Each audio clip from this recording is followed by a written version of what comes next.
تھوڑا بیس بڑھا دیں. ساؤنڈ سروس والے تھوڑی آواز اندر کی جو پنڈال کی ہے وہ آواز تھوڑی بڑھا دیں. کہاں ہے سر یہ مسلم والے؟ مائک والے کہاں ہیں؟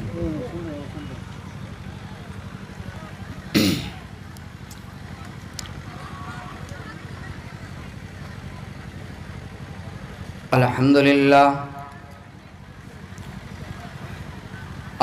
لله نحمده ونستعينه ونستغفره ونعوذ بالله من شرور أنفسنا ومن سيئات أعمالنا من يهده الله فلا مضل له ومن يضلله فلا هادي له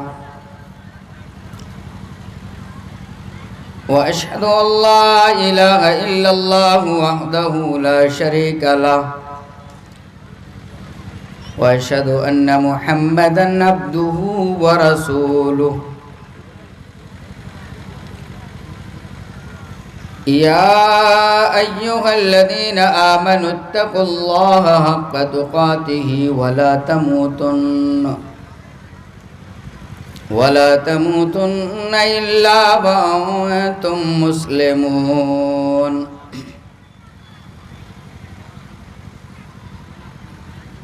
يا أيها الناس اتقوا ربكم الذي خلقكم من نفس واحدة وخلق منها زوجها وبث منهما رجالا كثيرا ونساء واتقوا الله الذي تساءلون به والأرحام إن الله كان عليكم رقيبا. يا أيها الذين آمنوا اتقوا الله وقولوا قولا سديدا يصلح لكم أعمالكم ويغفر لكم ذنوبكم ومن يطع الله ورسوله فقد فاز فوزا عظيما.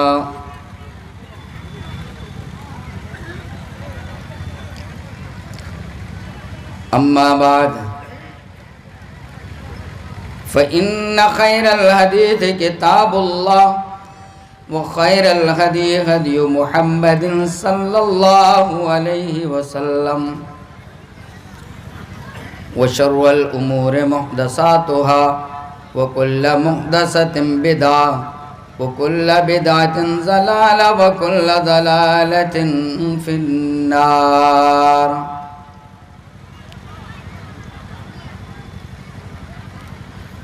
أعوذ بالله من الشيطان الرجيم. بسم الله الرحمن الرحيم.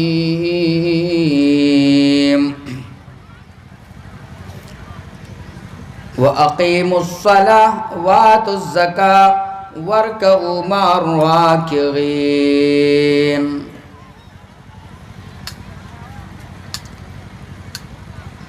رب اشرح لي صدري ويسر لي أمري واحلل عقدة من لساني يفقهوا قولي. رب زدني علما رب زدني علما رب زدني علما. سبحانك لا علم لنا إلا ما علمتنا إنك أنت العليم الحكيم. رب ادخلني مدخل صدق واخرجني مخرج صدق واجعلني من لدنك سلطانا نصيرا.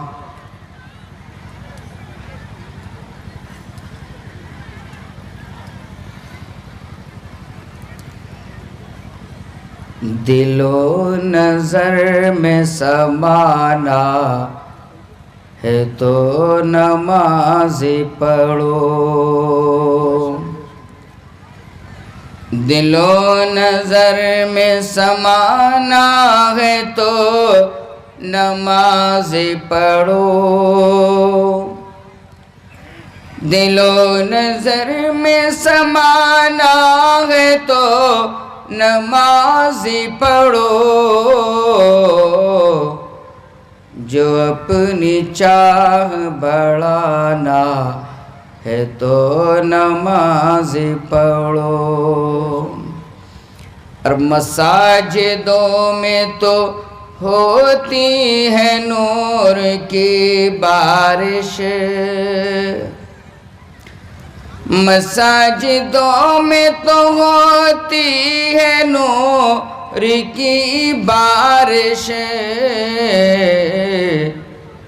جو روشنی میں نہانا ہے تو نماز پڑھو، جو روشنی میں نہانا ہے تو نماز پڑھو۔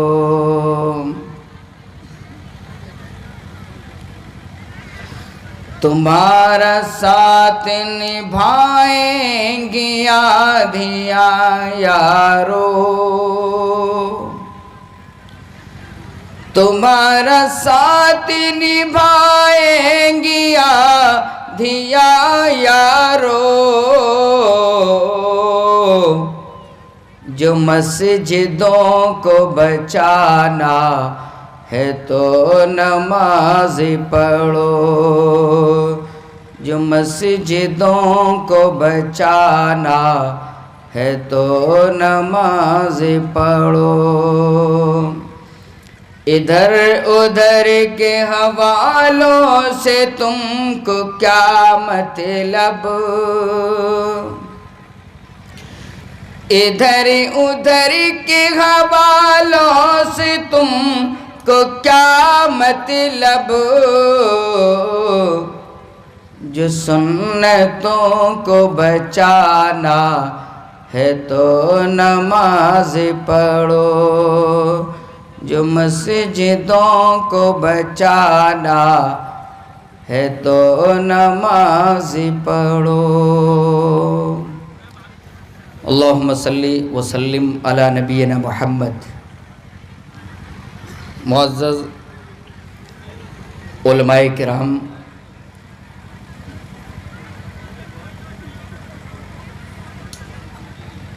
قرب و جوار سے تشریف لائے ہوئے مہمانان گرامی، پردہ نشین خواتین اسلام، ماں اور بہنوں، آئیے سب سے پہلے ہم اس اللہ رب العلا کی حمد و ثنا، اس کی تسبیح اور تحلیل بیان کریں، جو اللہ ساری کائنات کا خالق اور مالک ہے، جس اللہ کی توفیق سے ہم نے یہ دینی مجلس رچائی اور سجائی ہے۔ اگر اس اللہ کی توفیق شامل حال نہ ہو تو ہم کچھ بھی نہیں کر سکتے ہیں۔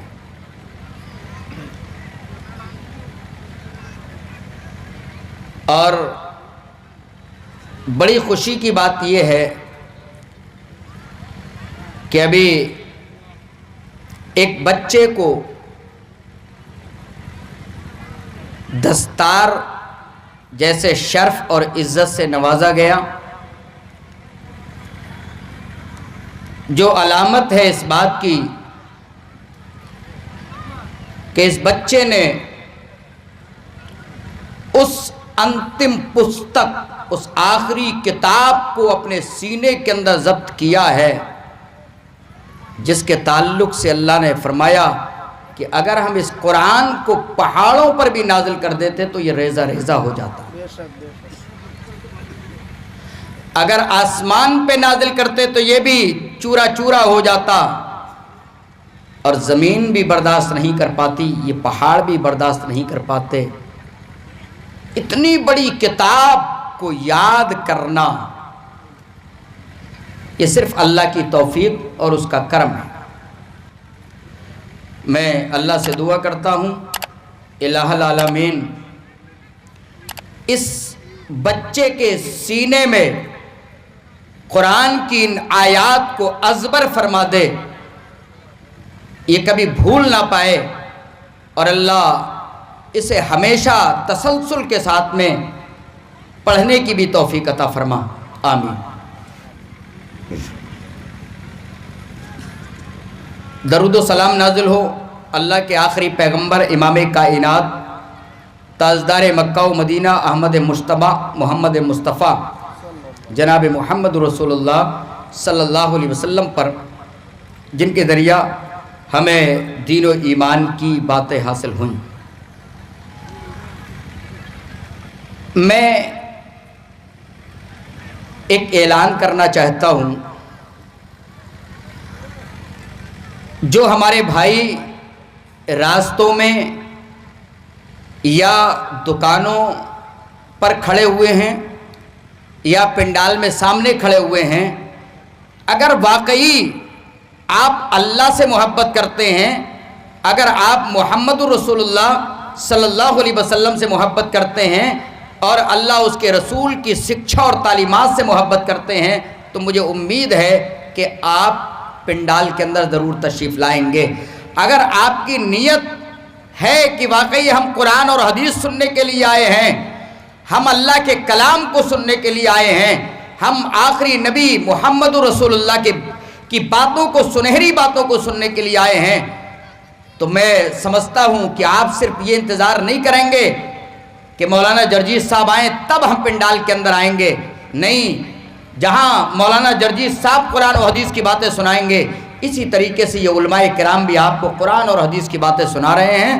لہذا اگر واقعی آپ کو قرآن اور حدیث سے محبت ہے تو میں امید کرتا ہوں وہ تمام بھائیوں سے اور ان تمام ماں اور بہنوں سے جو ادھر ادھر گھوم رہی ہیں اور وہ پنڈال کے اندر نہیں آ رہے ہیں یا نہیں آ رہی ہیں، اللہ رب العالمین سے بھی میں دعا کرتا ہوں اللہ ان کے دلوں کو اللہ کے دین کی مجلس کی طرف پھیر دے اور قرآن و حدیث کو سننے کی توفیق عطا فرما، آمین۔ دیکھیے بڑا اہم موضوع ہے،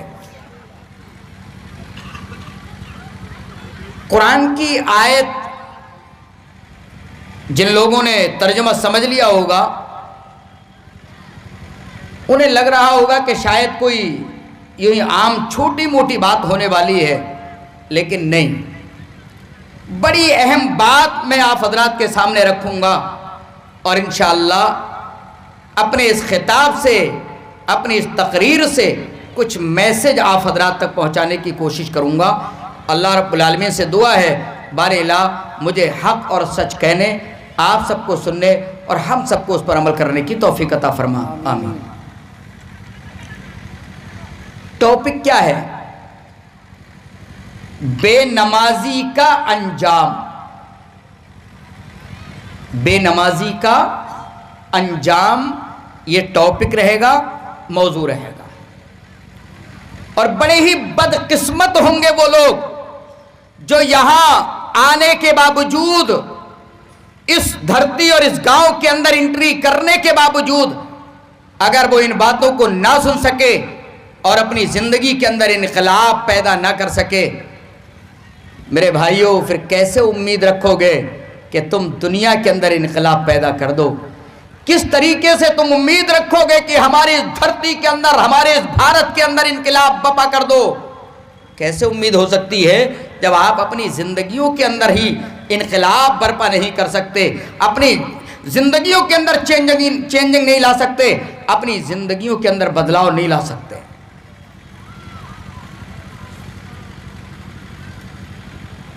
آئیے بات کو آگے بڑھانے سے پہلے ہم اس بات کو سمجھیں کہ دنیا کے اندر اللہ نے ہمیں کیوں پیدا کیا۔ ایک کوشچن ہے، ایک پرشن میں آپ کے درمیان میں چھوڑ رہا ہوں، اللہ نے ہمیں دنیا کے اندر کیوں پیدا کیا؟ ایک سوال ہے، آپ تھوڑی دیر کے لیے آپ اپنے من میں سوچئے کہ اللہ نے ہمیں کیوں پیدا کیا ہے۔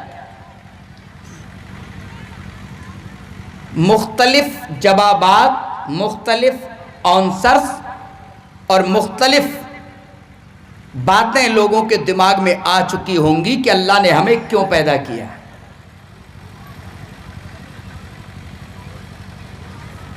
آج اگر دنیا کے حالات پر نظر رکھیں، اگر دنیا والوں کو دیکھیں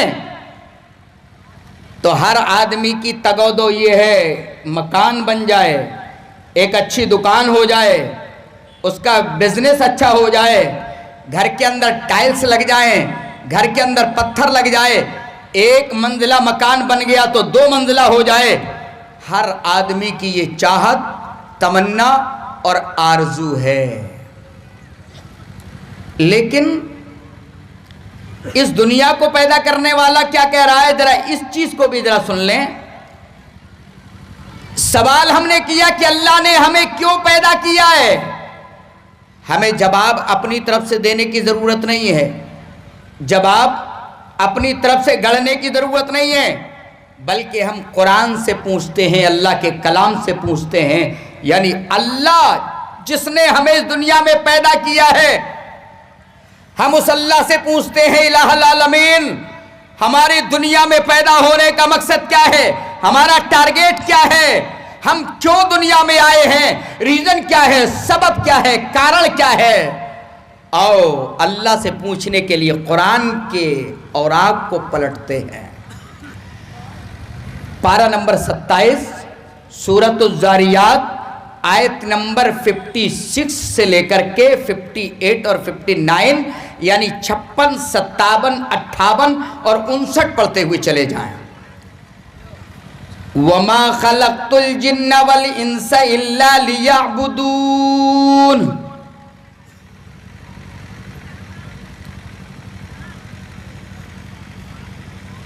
وَمَا خَلَقْتُ الْجِنَّ وَالْإِنسَ إِلَّا لِيَعْبُدُونَ۔ میں نے نہیں پیدا کیا ہے انسانوں کو اور جناتوں کو۔ سوال ہم نے کھڑا کیا، اللہ نے ہمیں دنیا کے اندر کیوں بھیجا ہے؟ اللہ نے ہمیں دنیا کے اندر کیوں پیدا کیا ہے؟ قرآن میں جواب ملا ہمیں۔ اللہ نگیٹو سے جملے کو شروع کر رہا ہے، اللہ نفی سے جملے کو شروع کر رہا ہے۔ وَمَا خَلَقْتُ الْجِنَّ وَالْإِنسَ إِلَّا لِيَعْبُدُونَ۔ اے لوگوں، میں نے جنات اور انسانوں کو نہیں پیدا کیا ہے مگر اس لیے کہ وہ میری ہی عبادت کریں۔ اب اگر ہم یہ سوچیں کہ اللہ نے نہیں پیدا کیا ہے تو اللہ نے پیدا تو کیا ہے۔ اصل میں یہاں حصر کا اور تاکید کا معنی پیدا کرنے کے لیے اللہ رب العالمین نے لفظ نفی سے، یعنی ما جب جملے پہ داخل ہو جاتا ہے تو نفی کا معنی پیدا ہو جاتا ہے، نہیں کا معنی پیدا ہو جاتا ہے، لیکن جب اللہ لگا کر کے اس کا جواب دے دیا جاتا ہے تو اس میں تاکید پیدا ہو جاتی ہے۔ اللہ نے کیا فرمایا؟ وَمَا خَلَقْتُ الْجِنَّ وَالْإِنسَ إِلَّا لِيَعْبُدُونَ۔ میں نے جنات اور انسانوں کو محض اس لیے پیدا کیا ہے تاکہ وہ میری عبادت کریں، وہ میری بھکتی کریں، وہ میری پرشنسا کریں، وہ میری تعریف کریں، اس لیے میں نے انہیں پیدا کیا ہے۔ جواب مل گیا اللہ نے ہمیں کیوں پیدا کیا ہے۔ میرے بھائی ادھر اپنے آپ سے بھی سوال کر لو، تم اپنے آپ کو کیا کہہ رہے ہو؟ نہیں گھر بن جائے، دکان چمک جائے، بزنس بن جائے، میرا گھر 2 محلہ اور 3 منزلہ بن جائے، میری دکان اچھی ہو جائے، میرا کاروبار اچھا ہو جائے، میرے بچوں کی نوکری لگ جائے، یہ ہمارا ٹارگیٹ ہے، ہمارا مقصد ہے۔ نہ اس کے لیے ہم اللہ کی عبادت کرتے ہیں، نہ ہم اس کے لیے حلال و حرام کی تمیز کرتے ہیں، نہ اس کے لیے امام کائنات جناب محمد رسول اللہ کا طریقہ دیکھتے ہیں۔ بس ملنا چاہیے، ہمیں دولت آنی چاہیے اور دنیا میں ہم ایک دوسرے سے آگے نکل جائیں، یہ ٹارگیٹ پورا ہو جائے، یہ ہمارا مقصد ہے۔ جبکہ اللہ کیا کہہ رہا ہے؟ ہم نے اپنی عبادت کے لیے پیدا کیا ہے، جناتوں کو بھی پیدا کیا ہے، انسانوں کو بھی پیدا کیا ہے۔ آج دیکھتے ہیں نا بہت سارے لوگوں پر جنات سوار ہو جاتے ہیں، بھوت سوار ہو جاتے ہیں، کہتے ہیں ارے یہ جنات ہمیں کیوں پریشان کر رہے ہیں، ہمارے اوپر کیوں آ جا رہے ہیں؟ میرے بھائیو، ان جنات کو بھی تو اللہ نے اپنی عبادت کے لیے پیدا کیا تھا نا۔ انہوں نے سرکشی کی، یہ آپ کے اوپر سوار ہو گئے، اور آپ کو اللہ اگر تھوڑی سی بھی طاقت دے دے تو آپ دوسروں پہ سوار ہو جاتے ہیں۔ نہ تم نے اللہ کی بات مانی ہے، نہ جنات نے اللہ کی بات مانی، نہ تم اللہ کی عبادت کرنا چاہ رہے ہو، نہ یہ جنات اللہ کی عبادت کرنا چاہ رہے ہیں۔ میرے بھائیو، اللہ نے اپنی عبادت کے لیے پیدا کیا ہے۔ ایک سوال ہم نے جو کھڑا کیا تھا، اللہ نے ہمیں کیوں پیدا کیا؟ جواب ملا، اللہ نے ہمیں اپنی عبادت کے لیے پیدا کیا ہے، اور اپنی ہی عبادت کے لیے پیدا کیا ہے۔ ایک تو یہ کہ اللہ نے اپنی عبادت کے لیے پیدا کیا ہے اور اپنی ہی عبادت کے لیے پیدا کیا ہے، یعنی اللہ کی عبادت کرنا ہے اور اللہ ہی کی عبادت کرنا ہے۔ آئیے، میں ادھر نہیں جانا چاہتا کہ ہمیں اللہ ہی کی عبادت کرنی ہے۔ آپ کو صرف ایک جملہ یاد کر لینا چاہیے کہ عبادت صرف اللہ کی ہونی چاہیے، اللہ کے علاوہ کسی اور کی عبادت یہ اللہ کو ذرہ برابر بھی پسند نہیں ہے۔ تو اللہ نے ہمیں اپنی عبادت کے لیے پیدا کیا۔ اب ایک سوال پھر کھڑا کر لیں، اللہ نے ہمیں اپنی عبادت کے لیے کیوں پیدا کیا؟ اللہ کا کوئی بینیفٹ ہے؟ اللہ کا کوئی فائدہ ہے؟ اللہ کو کیا ملنے والا ہے؟ اللہ نے کیوں ہمیں پیدا کیا ہے؟ اگر ہم اللہ کی عبادت کریں گے تو کیا اللہ کا مقام بڑھ جائے گا؟ اگر ہم اللہ کی عبادت کریں گے تو کیا اللہ کی عزت بڑھ جائے گی؟ کیا اللہ کا مقام بلند ہو جائے گا؟ نہیں میرے بھائیو، اللہ تو بہت زیادہ بلند ہے، اللہ تو بہت بڑا ہے۔ اللہ اکبر کہہ کر کے ہم یہ اس بات کا اظہار کرتے ہیں، اے اللہ دنیا میں تجھ سے بڑا کوئی ہے ہی نہیں، اے اللہ طاقت اور قوت میں تجھ سے بڑا کوئی نہیں ہے۔ ساری دنیا کی طاقتیں ایک طرف ہیں، ساری دنیا کے معاملات ایک طرف ہیں، اے اللہ تو ساری کائنات سے بڑا ہے، تیرے برابر تو کوئی ہو ہی نہیں سکتا ہے، وہ اللہ ہے۔ اللہ کو ہماری نہ عبادت کی ضرورت ہے، اللہ کو نہ ہمارے خرچ کرنے کی ضرورت ہے۔ اگر ہم دنیا کے اندر کوئی خرچ کرتے ہیں تو اللہ کا کوئی فائدہ نہیں پہنچنے والا ہے، اور اگر ہم دن رات اللہ کی عبادت کرنے لگ جائیں تو اللہ کا کوئی فائدہ نہیں پہنچنے والا ہے۔ آؤ اللہ خود جواب دے رہا ہے اگلی آیت کے اندر، آیت نمبر 57 کے اندر اللہ ارشاد فرماتا ہے، اے لوگوں سنو، ما ارید منہم من رزق وما ارید ان یطعمون۔ لوگوں کے ذہن میں سوال آ سکتا ہے نا کہ اللہ نے ہمیں کیوں پیدا کیا؟ اگر ہم اللہ کی عبادت کریں گے تو اللہ کو کیا ملے گا؟ اللہ کو نہیں ملے گا، ہمیں ملے گا۔ اللہ نے ہمارے لیے جنت تیار کر رکھی ہے، وہ جنت ملے گی جو نعمتوں سے بھری ہوئی ہے، نعمتوں سے لبریز ہے، وہ جنت ہمیں ملے گی اگر ہم اللہ کی عبادت کریں گے۔ ورنہ اللہ کو نہ کھانے کی ضرورت ہے، اللہ کو نہ پینے کی ضرورت ہے، اللہ کو کسی چیز کی بھی ضرورت نہیں ہے۔ اللہ نے جواب دیا، ما ارید منہم من رزق وما ارید ان یطعمون۔ ما ارید من رزق، اے لوگوں میں ان سے نہ روزی چاہتا ہوں، میں یہ نہیں چاہتا کہ یہ مجھے لا کر کے روزی دیں، وما ارید ان یطعمون، اور نہ میں یہ چاہتا ہوں کہ یہ مجھے کھانا کھلائیں۔ اللہ کو نہ کھانے کی ضرورت ہے، اللہ کو نہ روزی کی ضرورت ہے، اللہ کو نہ نیند کی ضرورت ہے۔ اللہ اتنی بڑی طاقت ہے، وہ اللہ اگر کھانے لگے گا تو دنیا والوں کو کیا کھلائے گا؟ اگر وہ اللہ پینے لگے گا تو دنیا والوں کو کیا پلائے گا؟ لہذا اللہ اس کو کہتے ہیں جسے نہ کھانے کی ضرورت پڑے نہ پینے کی ضرورت پڑے، اس اللہ رب العالمین کو نہ سونے کی ضرورت پڑے، اللہ رب العالمین کو نہ بیوی بچوں کی ضرورت ہے، نہ وہ خود کسی کی اولاد ہے نہ اس کی اولاد ہے۔ لم یلد ولم یولد، قرآن میں اللہ رب العالمین نے کہہ کر کے دنیا والوں کو بتا دیا، اے دنیا کے لوگوں، اللہ رب العالمین نہ کسی کی اولاد ہے، اور اللہ نہ اس کی کوئی اولاد ہے، نہ اسے روزی کی ضرورت ہے۔ اے دنیا کے انسانوں، اگر 1,00,000 روپے تم مدرسے کے اندر خرچ کر دو تو اللہ کو ذرہ برابر بھی فائدہ نہیں دے سکتے ہو۔ اے دنیا کے انسانوں، اگر تم 24 گھنٹے اللہ کی پرشنسا میں لگ جاؤ، اللہ کی عبادت میں لگ جاؤ، تو اللہ کی شان میں ذرہ برابر بھی بڑھوتری نہیں کر سکتے ہو۔ یہ لائٹ ادھر لگائیے، ادھر بہت اجالا ہے، ادھر پبلک کی طرف لگا دیجیے نا، یہ دکھ ہی نہیں رہے کیا یہ لوگ سن رہے ہیں یا کیا کر رہے ہیں، کچھ پتہ نہیں چل رہا ہے۔ تو اللہ رب العالمین نے بتا دیا کہ ہمیں اس چیز کی ضرورت نہیں ہے. ان اللہ هو الرزاق ذو القوۃ المتین، بے شک اللہ بہترین روزی رسا ہے. اللہ ہی روزی کا بندوبست کرنے والا ہے، اللہ ہی روزی دینے والا ہے. آج دنیا میں مرے جا رہے ہیں صاحب. فلاں آدمی گاؤں میں مجھ سے آگے کیسے نکل گیا، فلاں آدمی کی بلڈنگ کیسے بن گئی، فلاں آدمی کا مکان اچھا کیسے بن گیا. لیکن میرے بھائیو، صحابہ کی ہسٹری کو اٹھاؤ، صحابہ کی زندگیوں کو کے پلوں کو اٹھا کر کے دیکھ لو میرے مسلمان ساتھیوں، ذرا غور کرو. اللہ کے نبی نے ایک مرتبہ اعلان کر دیا، اے لوگوں، جنگ کے لیے فلا فلا سامان کی ضرورت ہے، میرے پاس اتنا پیسہ نہیں ہے کہ میں اس کے لیے تیاری کر سکوں، لوگوں لا کر کے جمع کرو.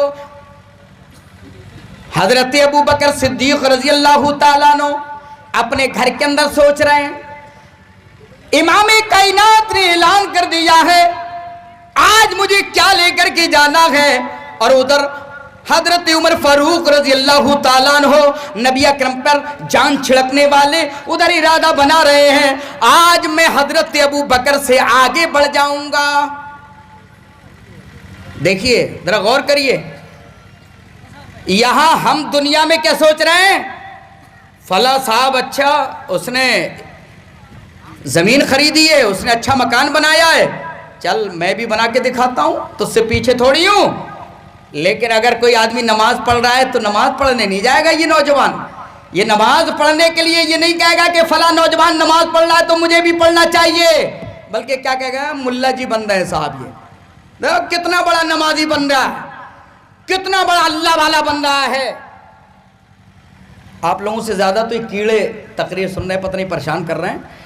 تو بہرحال آج اگر کوئی نمازیں پڑھنے لگے، اگر کوئی داڑھی چھوڑ دے تو ایک نوجوان چڑھائے گئے، کتنا بڑا بن رہا ہے، دیکھ رہے اس کی، علامہ بن رہا ہے، علامہ مولانا بن گیا، دیکھو ملا جی بن گیا، یہ نمازیں پڑھ رہا ہے. میرے بھائیو صحابہ کو دیکھو، حضرت عمر فاروق کہہ رہے ہیں، اندر کھانا سوچ رہے ہیں، ابو بکر کا مرتبہ تو اللہ کے نزدیک بہت بڑا ہے، نبی کے نزدیک بھی بہت بڑا ہے. آج میں اپنے گھر کا اتنا ساتھ لے کر کے جاؤں گا، اتنا ساتھ لے کر کے جاؤں گا کہ اللہ کے نبی خوش ہو جائیں گے، اللہ بھی خوش ہو جائے گا، اور میں نیکیوں میں حضرت ابو بکر سے آگے بڑھ جاؤں گا. دیکھیے کمپیریزن کریے، ہم کیا کہہ رہے ہیں، فلاں آدمی مکان بنانے میں آگے بڑھ گیا، چاہے حرام کما کے لانا پڑے، میں بھی ایک بلڈنگ بنا کے دکھاؤں گا، میں بھی ٹائلز لگا کے دکھاؤں گا، میں بھی اپنے گھر کو چمکا کے دکھاؤں گا. لیکن حضرت عمر کیا کہہ رہے ہیں، ابو بکر تم نیکیوں میں بہت بڑے ہوئے ہو، آج میں اتنی دولت لے کے جاؤں گا، اتنی دولت لے کے جاؤں گا، حضرت ابو بکر سے نیکیوں میں آگے بڑھ جاؤں گا. حضرت عمر فاروق رضی اللہ تعالیٰ عنہ نے اپنے گھر کے سارے اثاثے کو 2 پارٹس میں ڈیوائیڈ کر دیا، 2 پارٹس میں بانٹا، اور بانٹنے کے بعد لے کر کے چلتے بنے. اللہ کے نبی بیٹھے ہوئے ہیں، ایک آدمی وہ بھی آ گیا جس نے رات بھر ایک یہودی کے کھیت میں پانی سیراب کیا تھا، پانی لگایا، اسے چند کھجوریں حاصل ہوئی، کھجوروں کو لے کر کے آ جاتا ہے، اے اللہ کے نبی میرے پاس اور کچھ نہیں ہے، اے اللہ کے نبی میں نے مزدوری کی ہے، میری تمنا ہے کہ اللہ کے راستے میں میں بھی کچھ خرچ کر دوں، یا الہ، اے اللہ کے نبی میرے اس تھوڑے سے خرچے کو قبول فرما لیں، اے اللہ کے نبی میرے اس اللہ کے راستے میں اس خرچ کو قبول فرما لیں. امام کائنات نے اس کی ان چند کھجوروں کو لیا اور لینے کے بعد اس ڈھیر پر رکھ دیا. ابو بکر نے اپنا سامان دے دیا، حضرت عمر فاروق نے اپنا سامان دے دیا. اللہ کے نبی پوچھنے لگے، اللہ کے نبی نے سوال کیا، عمر کیا لائے ہو؟ حضرت عمر کیا لے کر کے آئے ہو؟ کہ اللہ کے نبی میں نے اپنی دولت کو 2 حصوں کے اندر تقسیم کر دیا، آدھی اثاثے کو آدھی دولت کو اے اللہ کے نبی میں لے کر کے چلا آیا ہوں. کہا اچھا ابو بکر تم بتاؤ، ابو بکر تم کیا لے کر کے آئے ہو، تم بھی تو بتاؤ۔ ابو بکر کی زبان کھلتی ہے، اے اللہ کے نبی گھر کے اندر جتنی بھی چیزیں تھیں ساری کی ساری چیزیں لے کر کے آ گیا ہوں، اے اللہ کے نبی یہ سارا کا سارا سامان آپ کے دربار میں حاضر ہے، اے امام کائنات اس کو قبول کر لیجئے۔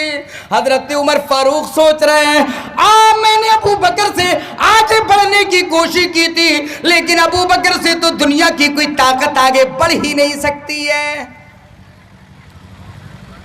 یہ تھا ان صحابہ کا جذبہ جو نیکیوں میں آگے بڑھ جانا چاہتے تھے۔ اب بتائیے یہ جتنے لوگ بیٹھے ہوئے ہیں یہ کیا یہی مسلمان ہیں؟ اور وہ جو گھوم رہے ہیں وہ مسلمان نہیں ہیں؟ یہ بھی تو سوچ سکتے ہیں بھائی مولانا جرجیت صاحب آئیں گے تبھی ہم تقریر سنیں گے، بتائیے سوچ سکتے ہیں نہیں سوچ سکتے ہیں؟ لیکن نہیں، ان کے اندر ایک الگ جذبہ ہے، اور جو لوگ کھڑے ہو کر کے سن رہے ہیں ان کے اندر ایک الگ جذبہ ہے، اور جو باہر پنڈا دکانوں میں گھوم رہے ہیں ان کے اندر بھی کوئی ایک جذبہ ہے۔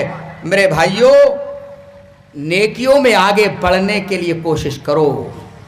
تو آج ہم دنیا کے اندر تو ایک دوسرے سے آگے بڑھنے کی کوشش کرتے ہیں، لیکن نیکیوں میں ہمیں ثواب مل جائے اس میں آگے بڑھنے کی کوشش نہیں کرتے۔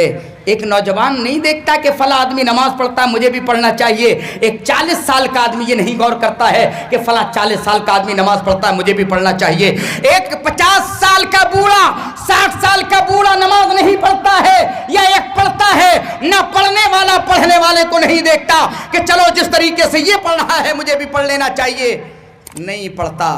میرے بھائیوں اللہ نے ہمیں اپنی عبادت کے لیے پیدا کیا ہے، اس ٹارگیٹ کو سمجھیے اور قرآن کی اس آیت کو ریفرنس سن لیجئے، سورۃ الذاریات کی آیت نمبر 57۔